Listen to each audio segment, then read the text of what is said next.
Assalamualaikum warahmatullahi wabarakatuh. Nama saya Yulian Nur Putri, NPM 1006063191117 dari Farmasi Klinik Universitas Islam Bandung, akan memberikan sedikit informasi mengenai pengobatan mandiri sendiri di rumah atau yang biasa disebut dengan swamedikasi. Yang pertama, apa itu swamedikasi? Swamedikasi berarti mengobati segala keluhan pada diri sendiri dengan obat-obat yang dibeli bebas di apotek atau toko obat atas inisiatif sendiri tanpa nasihat atau saran medis dari dokter. Lebih dari 60% dari anggota masyarakat melakukan swamedikasi dan 80% diantaranya mengandalkan obat terkini. Bentuk swamedikasi antara lain yaitu penggunaan obat-obatan atau perilaku menenangkan diri dalam mengobati penyakit yang dirasakan secara nyata. Yang kedua, obat-obat yang digunakan untuk pengobatan sendiri atau swamedikasi biasa disebut dengan obat tanpa resep atau obat bebas atau obat OTC yaitu over the counter. Berikut adalah contohnya.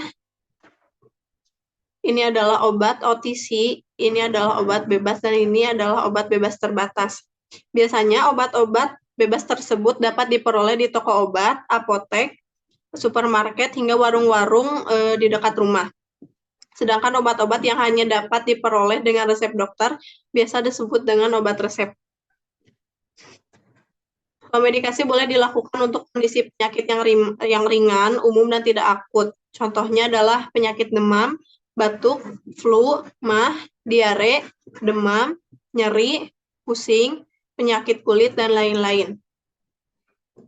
Setidaknya ada 5 komponen informasi yang diperlukan untuk swamedikasi yang tepat menggunakan obat modern, yaitu pengetahuan tentang kandungan aktif obat, yang kedua adalah mengenai indikasinya, kemudian adalah dosisnya, kemudian efek samping, serta kontraindikasi tentang kondisi apa yang tidak boleh diminum yang berkaitan dengan obat itu.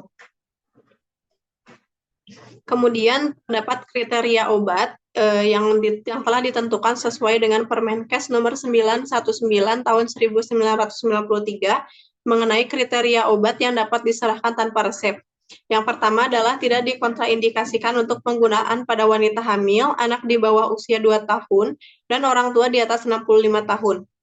Yang kedua adalah pengobatan sendiri dengan obat dimaksud tidak memberikan resiko pada kelanjutan penyakit. Yang ketiga adalah penggunaannya tidak memerlukan cara atau alat khusus yang harus dilakukan oleh tenaga kesehatan. Yang keempat adalah penggunaannya tidak memerlukan cara atau alat khusus yang harus dilakukan oleh tenaga kesehatan. Yang kelima adalah penggunaannya diperlukan untuk penyakit yang prevalensinya tinggi di Indonesia. Lalu yang keenam, obat dimaksudkan memiliki rasio khasiat keamanan yang dapat dipertanggungjawabkan untuk pengobatan sendiri.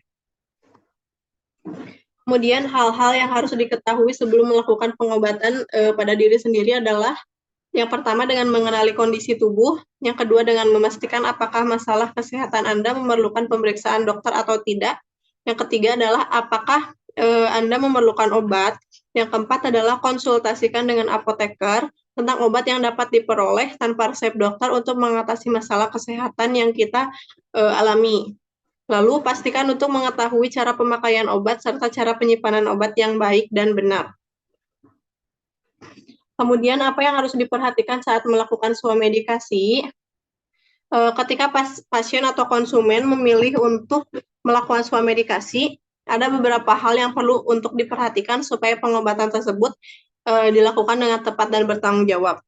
Yang pertama, pada swamedikasi, pasien memegang tanggung jawab utama terhadap obat yang digunakan. Oleh karena itu, sebaiknya baca label dan brosur obat dengan seksama serta teliti. Kemudian perhatian khusus perlu diberikan bagi penggunaan obat untuk kelompok tertentu seperti pada anak-anak, lanjut usia, pasien dengan gangguan fungsi hati atau ginjal, maupun wanita hamil dan menyusui. Yang kedua adalah jika individu atau pasien memilih untuk melakukan pengobatan sendiri, maka ia harus dapat mengenali gejala yang dirasakan, menentukan apakah kondisi mereka sesuai untuk pengobatan sendiri atau tidak, memilih produk obat yang sesuai dengan kondisinya, mengetahui ada atau tidaknya riwayat alergi terhadap obat yang digunakan, serta mengikuti instruksi yang tertera pada label obat yang dikonsumsi. Setiap orang mampu melakukan swamedikasi juga harus menyadari kelebihan ataupun kekurangan dari pengobatan yang dilakukan. Dengan mengetahui manfaat dan risikonya, maka pasien dapat melakukan penilaian apakah pengobatan tersebut perlu dilakukan atau tidak. Bila gejala tidak membaik atau sembuh dalam waktu 3 hari, segera kunjungi dokter untuk mendapatkan penanganan yang lebih baik. Demikian yang dapat saya sampaikan. Semoga informasi yang barusan saya berikan dapat bermanfaat bagi yang menonton. Wabillahi taufiq wal hidayah. Wassalamualaikum warahmatullahi wabarakatuh.